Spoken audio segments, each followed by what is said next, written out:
Hello എല്ലാ കൂട്ടുകാർക്കും സുധാസ് അമ്മൂസ് ചാനലിലേക്ക് സ്വാഗതം. അപ്പം നമ്മുടെ സ്വാന്തനം 2 ഇനി വരാനിരിക്കുന്ന നാളത്തെ മറ്റന്നാളത്തേക്ക് ആയിട്ടുള്ളൊരു ദിവസത്തെ ഒരു വിശേഷമായിട്ടാണ് ഞാൻ നിങ്ങളുമായി പങ്കിടാൻ പോകുന്നത്. അപ്പം നമ്മുടെ വീഡിയോസൊക്കെ കാണുന്നവരൊന്നും സ്കിപ്പ് ചെയ്യാതെ ഒന്ന് കാണാൻ നോക്കണേ. ഒപ്പം തന്നെ വീഡിയോ ഇഷ്ടമായി കഴിഞ്ഞാൽ നിങ്ങളൊന്ന് ലൈക്ക് അടിക്കാനും ഹൈപ്പ് ചെയ്യാനും മറക്കരുത്.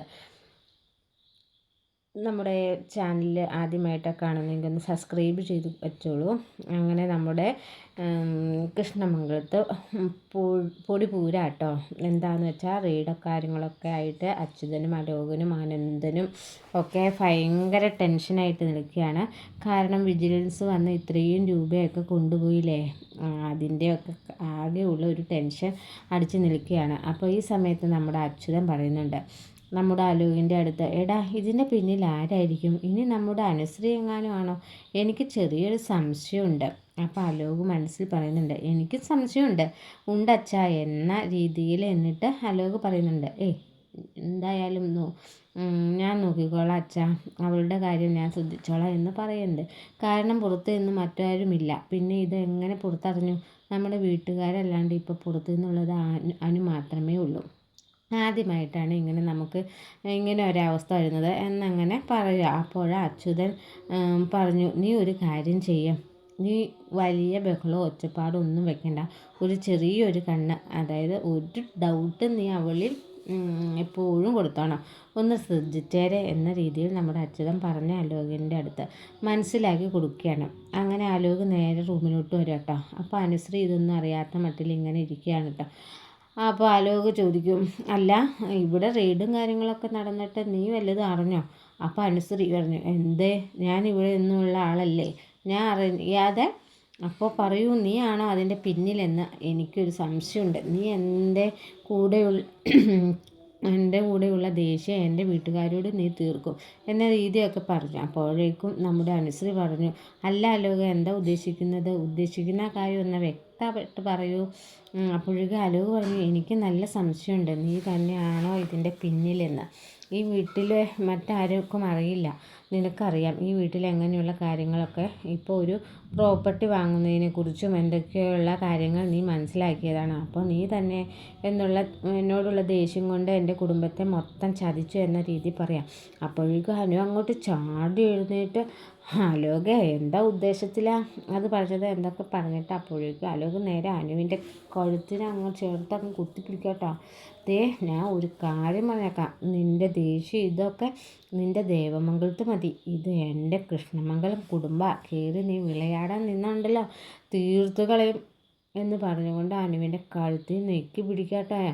അനുവിൽ വല്ലാണ്ട് ശ്വാസം മുട്ടുന്നുണ്ട്.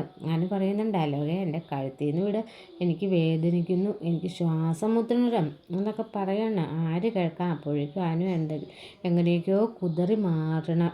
കാരണം വെച്ചാൽ അനു ഈ പണ്ടൊക്കെ ഒന്നുമല്ലായിരുന്നു. എവിടുന്നോ അനുവിനെ എങ്ങനെയോ ഒരു ബലം കിട്ടിയെന്ന് കൂടി അലോകിന് മനസ്സിലാവുന്നുണ്ട്. ഒരു ആണായ എൻ്റെ കൈ തട്ടി മാറ്റി അവൾക്ക് തിരിച്ച് എന്നെ, അതായത് അലോകിൻ്റെ കഴുത്തിൽ അവളെ തിരിച്ച് കയറി പിടിച്ചേക്കാണ്. ഇത്രയും ധൈര്യം ബലവും ഒക്കെ ഇവൾക്ക് എവിടുന്നാണ് കിട്ടുന്നത് എന്ന രീതിയിൽ ഇങ്ങനെ അലോക് ചിന്തിക്കുക കേട്ടോ. എന്നിട്ട് ഒരു ആലോകിനെ കൈ പിടിച്ചിട്ട് പറഞ്ഞു, ഞാൻ ഒരു കാര്യം പറഞ്ഞേക്കാം, നിൻ്റെ ഓരോ വിചാരങ്ങളൊക്കെ നിൻ്റെ മനസ്സിൽ വെച്ചിരുന്നാൽ മതി. എനിക്ക് നിന്നോട് തീർത്താൽ തീരാത്ത പഴിയുണ്ട്, അത് സത്യം തന്നെ. പക്ഷേ എന്നെ കരുതിയിട്ട് നിൻ്റെ കുടുംബത്തെയും മൊത്തം ഒന്നടങ്കം ആപ്പിലാക്കാനുള്ള പണിയൊന്നും ഞാൻ ചെയ്യില്ല. പിന്നെ വേറൊരു കാര്യം, അഥവാ ഇത് ഞാൻ അറിഞ്ഞിരുന്നെങ്കിൽ ഇത് മുന്നേ കൂട്ടി തന്നെ ഞാൻ ഇൻകം ടാക്സുകാരെ വിളിച്ചു പറഞ്ഞേനെ. നിൻ്റെ കുടുംബത്തെയും ഞാൻ അന്നേക്കുമായി പൂട്ടിച്ചേനേന്ന് പറയാട്ടോ, കുഴി ചാടിച്ച് എന്നുള്ള രീതിയിൽ അനു പറഞ്ഞു കേട്ടോ. അപ്പോൾ അത് കേട്ടപ്പോഴേക്കും അലോകിന് കൈ കഴുത്ത് നല്ല വേദനിക്കുന്നുണ്ട്. അവസാനം അനു എന്തായാലും ആ ബഹളമൊക്കെ കേട്ട് മിക്കവാറും അമ്മൂമ്മയും മുത്തശ്ശി അമ്മനും ഒക്കെ വരും. അപ്പോഴേക്കും അനു അവിടെ കിടന്ന് അലറി വിളിക്കാൻ തുടങ്ങി, അലോകെ എന്നെ വിട്, അലോകെ എന്നെ വിട് എന്നൊക്കെ പറഞ്ഞ് അനു ആക്ട് ചെയ്യാട്ടോ. അപ്പോൾ അലോക് നോക്കുമ്പോഴേക്കും, എന്തിനാ കരയണത്, ഇവളെന്നെയല്ലേ നെക്കി പിടിച്ചത്. എന്നിട്ട് അവൾ കരയണം. അച്യുതൻ രാജശ്രീ റൂമിലിരുന്നു കൊണ്ട് പറയാതെ, അനുവിൻ്റെ കരച്ചിലല്ലേ കേൾക്കണത്, അവിടെ ഇനി എന്താ സംഭവിച്ചത്? അപ്പോൾ രാജശ്രീ പറയാം, ഓടി വാ അച്ചുവേട്ടാ, നമുക്ക് പോയി നോക്കാം. അപ്പോൾ അച്യുതൻ മനസ്സിൽ ആലോചിക്കുക കേട്ടോ, അല്ല ഇനി ഞാൻ പറഞ്ഞത് കേട്ടിട്ട് അവ എങ്ങാനും ചെന്നാൽ പെണ്ണിനെങ്ങാനും നീക്കി പിടിച്ചോ എന്നുള്ള ചിന്തയിൽ അച്യുതൻ ഓടി ചെല്ലുകയാണ്. രാജശ്രീ അതുപോലെ തന്നെ നന്ദിനിയും മുത്തശ്ശിയും ഒക്കെ വന്നത് റൂമിൽ തട്ടി. അപ്പോഴേക്കും അനു കരഞ്ഞുകൊണ്ട് ആക്ട് ചെയ്ത് നേരെ ചെന്ന് ഡോറൊക്കെ തുറക്കുക. ഇതാ ഒരേ കരച്ചിലാണ്. മുത്തശ്ശി, അമ്മ, ഈ അലോക് എന്നെ ചെയ്ത് കണ്ടോ, എൻ്റെ കഴുത്ത് നീക്കി പിടിച്ചു, എന്നെ കൊല്ലാൻ ശ്രമിച്ചു, കലങ്ങി വെച്ച് എന്നെ കൊല്ലാൻ, ശ്വാസം മുട്ടിക്കാൻ ഒക്കെ ശ്രമിച്ചു എന്ന് പറഞ്ഞു. അപ്പോഴേക്കും മുത്തശ്ശി ചോദിക്കുക, നീ എന്തൊക്കെയാ അലോക് ഈ കാണിക്കുന്നത്? നീ സ്നേഹിച്ച് നീ വിളിച്ചിറക്കി കൊണ്ടുവന്ന പെൺകുട്ടിയല്ലേ, നീ എന്തിനാണ് അവളെ ഇങ്ങനെയൊക്കെ ഉപദ്രവിക്കുന്നത് എന്ന രീതിയിലൊക്കെ മുത്തശ്ശിയും രാജശ്രീയും ഒക്കെ ചോദിക്കുകയാണ്. അപ്പോഴേക്കും അച്യുതൻ കാര്യം മനസ്സിലായി. ഇവൻ ഇങ്ങോട്ട് വന്ന് ഇൻകം ടാക്സ് വന്നതിൻ്റെ ആ ഒരു രീതിയിൽ അനുവിനെ സംശയിച്ച് എന്തോ ചോദ്യം ചെയ്ത് കാണും. ആ രീതിയിൽ അപ്പോഴേക്കും അനു കുറേ പെർഫോമൻസ് ഒക്കെ നടത്തുക, എല്ലാവരെയും കയ്യിലെടുക്കാൻ വേണ്ടി. അതെ, ഈ കുടുംബം എൻ്റെ കുടുംബം, എൻ്റെ അച്ഛനും അമ്മയും എൻ്റെ ഏട്ടന്മാരും ഏട്ടത്തിമാരും ഒക്കെ വിട്ട് ഇവനെ മാത്രം അമിതമായി സ്നേഹിച്ച് ഇവൻ്റെ കൂടെ കൈ പിടിച്ച് വന്നിട്ട് ഇവൻ എന്നെ സംശയമാണ്.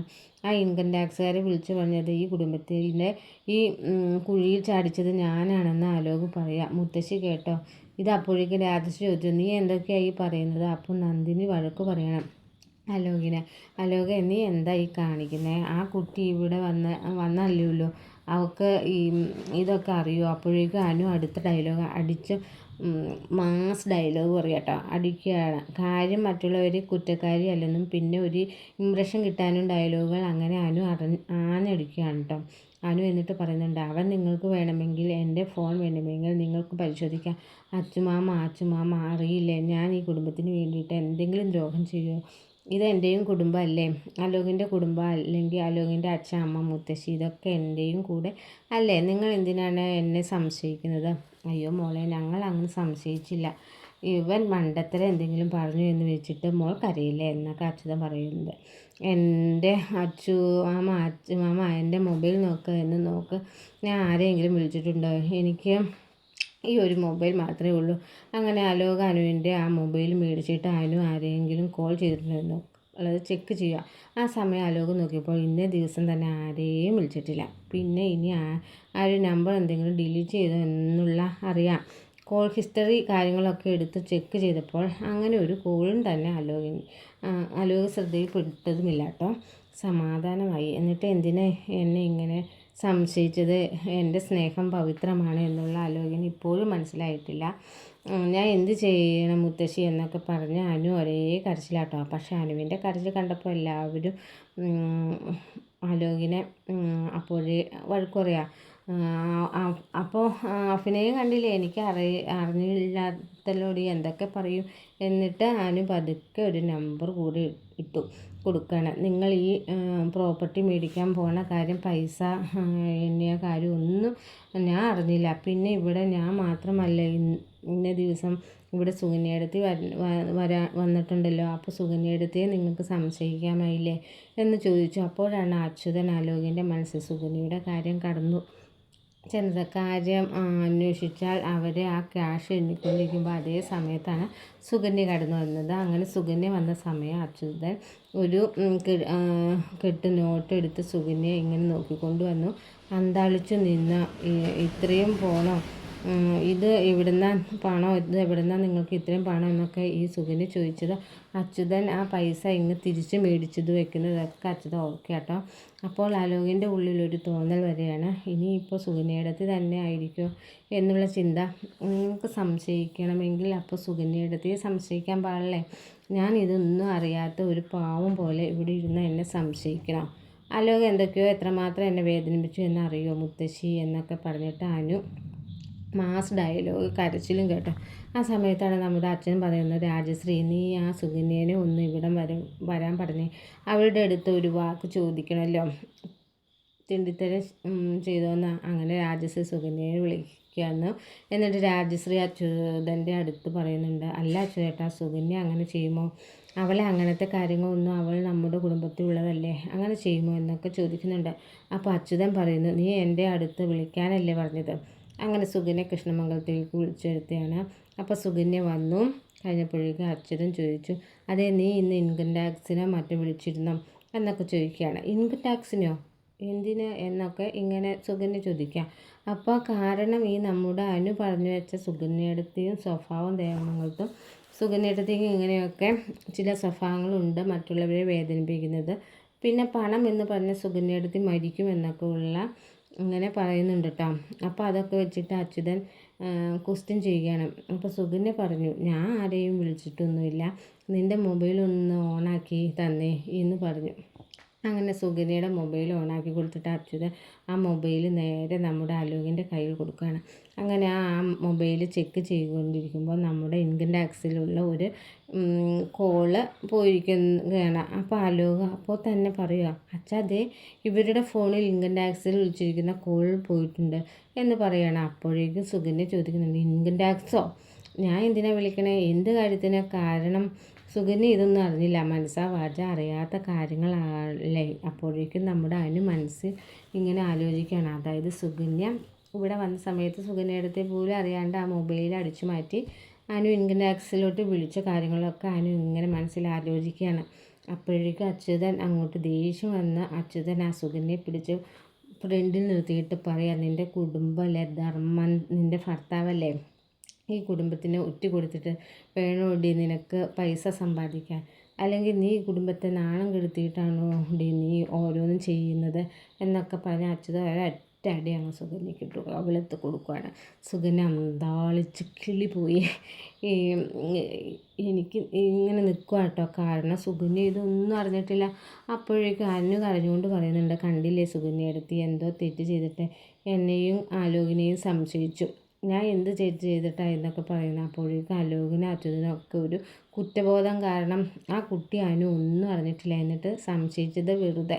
സുകന്യ ആണെങ്കിൽ നിന്ന ഒരു കാര്യം അറിയില്ല, പാവം. ഇതൊക്കെ എന്തായി കാണും മുത്തശ്ശി, ഞാൻ ഇതൊന്നും അറിഞ്ഞിട്ടില്ല, എനിക്കറിയില്ല, ഞാൻ എന്തിനാണ് ഇൻകം ടാക്സിനെ വിളിക്കുന്നതെന്നൊക്കെ പറഞ്ഞിട്ട് സുകന്യ കിടുന്ന വേറെ ഡയലോഗ്. അപ്പോൾ അച്യുതൻ പറയാം, അത് നിൻ്റെ പെർഫോമൻസ് അഭിനയോ ഒന്നും ഇവിടെ വേണ്ട. നിന്നെ ഞാൻ ഉണ്ടല്ലോ, നിന്നെ വെറുതെ വിടണമെന്ന് ഞാൻ വെറുതെ ഒന്നുമില്ല, ധർമ്മനെ ഓർത്തിട്ട്. അപ്പോഴേക്കും രാജശ്രീ പറയാം, എന്നാലും സുകന്യ നീ ഇങ്ങനെയൊക്കെ ചെയ്യരുത്, നീ ഈ കുടുംബത്തിൽ അങ്ങനെയല്ലേ, നീ ധർമ്മൻ്റെ ഭാര്യയല്ലേ, നീ ഈ കുടുംബം തകരാനുള്ള കാര്യങ്ങൾ ചെയ്യേണ്ട കാര്യമുണ്ടോ? മുത്തശ്ശി വഴക്ക് പറഞ്ഞു. അതുപോലെ നന്ദിനി എല്ലാവരും സുകന്യയെ കുറ്റപ്പെടുത്തുക കേട്ടോ. സുകന്യ എന്താ ഇവിടെ നടക്കണേ എന്ന് കൂടി ഒന്നും മനസ്സിലാവാണ്ട് റിലേ പോയ മട്ടിൽ സുകന്യ ഇങ്ങനെ നിൽക്കുക കേട്ടോ. അപ്പോഴേക്കും നമ്മുടെ അനു ആ സമയം ഗോളടിച്ച് കയറാണ്. കണ്ടില്ലേ, ഇതൊക്കെയാണ് ഈ സുകന്യയുടെ സ്വഭാവം. ഇത് തന്നെയാണ് പണ്ട് ഞങ്ങളുടെ കുടുംബത്തിലും സുകന്യയുടെ ഇങ്ങനത്തെ സ്വഭാവം തന്നെയാണ് എന്ന രീതിയിലൊക്കെ പറയുക. അപ്പോഴേക്കും അച്യുതൻ പറഞ്ഞു, ഇനി മേലിൽ ഞാൻ ധർമ്മനെ ഓർത്ത് മാത്രം നിന്നെ വെറുതെ വിടുന്നു, ഇനി ഈ കൃഷ്ണമംഗലം തറവാട്ടിൽ നീ കാലെടുത്ത് വെക്കരുത് എന്ന് ഞാൻ അറിഞ്ഞ അന്ന് നിന്നെ അവസാനമായിരിക്കുമെന്ന് പറഞ്ഞു. അലോകും അതുപോലെ അച്യുതനും കൂടെ ചേർന്നിട്ട് സുകന്യെ പുറത്താക്കി. അപ്പോഴേക്കും അനു മനസ്സിൽ ചിന്തിക്കുക, നിങ്ങൾ എന്നെക്കുറിച്ച് എന്ത് കരുതി? ഈ സുകന്യ അല്ല, ഈ അനു ആരാണെന്ന് സുകന്യക്ക് മനസ്സിലാക്കാൻ കിടക്കുന്നേ ഉള്ളൂ. എന്തായാലും ഈ കൃഷ്ണമംഗലം തറവാട്ടിൽ കയറി ഇറങ്ങി നടക്കുന്ന രീതി ഇതുകൊണ്ട് അവസാനിച്ചില്ലേ എന്നുള്ള രീതിയിൽ അനു സമാധാനത്തോടെ അങ്ങ് എല്ലാവരുടെയും കൂടെ അനുവൊക്കെ സമാധാനിപ്പിച്ചൊക്കെ ആക്കിയിട്ട്. അപ്പോൾ ഇത്രയും സമയം നമ്മുടെ ദേവമംഗലത്ത് നമ്മുടെ മീനാക്ഷി ഇതൊക്കെ ശ്രദ്ധിച്ച് നിൽക്കുന്നുണ്ട് കേട്ടോ. സുകന്യ പോണതും തിരിച്ച് ഓരോ കിളി പോയ തിരിച്ച് വരുന്നതും. അപ്പോൾ മീനാക്ഷി മനസ്സിൽ ഓർക്കുന്നുണ്ട്, പോയതുപോലെ അല്ലല്ലോ തിരിച്ചു വരുന്നത്, എന്തോ അവിടെ സംഭവിച്ചിട്ടുണ്ട് കൃഷ്ണമംഗലത്ത്. എന്തായാലും കുറിച്ച് കഴിഞ്ഞിട്ട് അനുവിനെ ഒന്ന് വിളിക്കണം, അവിടെ എന്താ നടന്നതെന്നൊക്കെ അറിയണമല്ലോ. എന്തൊക്കെ ഇങ്ങനെ പറഞ്ഞു കേട്ടോ. പിന്നെ അതിൻ്റെ കൂടെ തന്നെ വേറൊരു സീനും കൂടെ വരുന്നുണ്ട്. നമ്മുടെ മിത്രയുടെയും ആര്യൻ്റെയും റിസൾട്ട് വരുന്നുണ്ട്. അങ്ങനെ രാവിലെ 11 മണിയായി. അപ്പോൾ ബാലനും ഗോമതിയും എല്ലാവരും ദേവിയും ആനന്ദും ആകാശം മീനാക്ഷിയും ഒക്കെ ഇങ്ങനെ നിൽക്കുകയാണ്. അപ്പോൾ റിസൾട്ട് മൊബൈലിൽ ചെക്ക് ചെയ്യാണ്. ആര്യ ആദ്യം നോക്കിയാണ് മീനാക്ഷിയുടെ നമ്പർ അടിച്ച് മിത്രയുടെ നമ്പർ അടിച്ച. അങ്ങനെ മിത്രയാണെങ്കിൽ പ്രാർത്ഥിച്ച് ഇങ്ങനെ നിൽക്കുക കേട്ടോ. അയ്യോ എന്താകും, ജയിക്കുമോ എന്നൊക്കെയുള്ള ടെൻഷൻ. അപ്പോൾ ആര്യനും എക്സാം എഴുതിയിട്ടുണ്ട്, മിത്രയും എഴുതിയിട്ടുണ്ട്. അങ്ങനെ മിത്രയുടെ നമ്പർ അടിച്ചപ്പോഴേക്കും മിത്രയ്ക്ക് 95% മിത്ര ജയിച്ചു. അപ്പോൾ ആര്യം പറഞ്ഞു, മിത്ര നീ ജയിച്ചു, നിനക്ക് 95% മാർക്കുണ്ട്. മിത്രയ്ക്ക് ഭയങ്കര സന്തോഷമാണ്. അങ്ങനെ ബാലനും ഗോമതിയും എല്ലാവരും അഭിനന്ദിക്കുകയാണ്. ആ സമയം ഗോമതി പറയും, എടാ ആര്യ നിൻ്റെ റിസൾട്ട് കൂടെ നോക്കുക. അല്ലമ്മേ ഞാൻ എൻ്റേത് പിന്നെ ഞാൻ നോക്കിക്കോളാം എന്ന് പറഞ്ഞു. അതെന്തിനാടാ പിന്നെ നോക്കുന്നത്, ഇപ്പം തന്നെ നോക്കാം എന്ന് പറയുക. അപ്പോൾ ബാലൻ പറയുക അവൻ്റെ റിസൾട്ട് നോക്കാൻ അവന് പേടിയായിരിക്കും, അവൻ തോറ്റ് കാണും, അതുകൊണ്ട് എന്ന്. അപ്പോൾ ആരും ഇങ്ങനെ പതുക്കെ മാറി നിൽക്കുക കേട്ടോ. എന്നിട്ട് അവസാനം ആരും നമ്പർ അടിച്ചിട്ട് നോക്കിയിട്ട് ആദ്യം പറയാം, അമ്മ ഞാനും തോറ്റുപോയി എന്ന് പറയാം. അപ്പോൾ ബാലൻ പറയുക, എത്ര വിഷയത്തിനാടാ നീ തോറ്റത്? അത് 4 വിഷയത്തിന്. പോയേ അച്ഛ എന്ന് പറയാം. മിക്കവാറും മലയാളം നിനക്ക് കിട്ടിക്കാണുന്ന, ബാക്കി 4 പോയി. അയ്യോ പറഞ്ഞിട്ട് വല്ല കാര്യമുണ്ടോ? അപ്പോഴേക്കും ഗോമതി പറയാം, ഓ എൻ്റെ കുടുംബത്തിൽ ഏറ്റവും നന്നായിട്ട് പഠിച്ചിരുന്നത് എൻ്റെ ആര്യനായിരുന്നു, നിനക്ക് എന്ത് പറ്റിയടാ എന്നൊക്കെ പറഞ്ഞ് ഗോമതി ഇതാക്കുന്നുണ്ട് കേട്ടോ. ഇതേ സമയം നമ്മുടെ കൃഷ്ണമംഗലത്ത് നമ്മുടെ അനു എക്സാമിൻ്റെ റിസൾട്ടിന് വേണ്ടി വെയിറ്റ് ചെയ്യാണ്. അങ്ങനെ അനു പ്രാർത്ഥിച്ചിട്ട് മൊബൈലിൽ അനു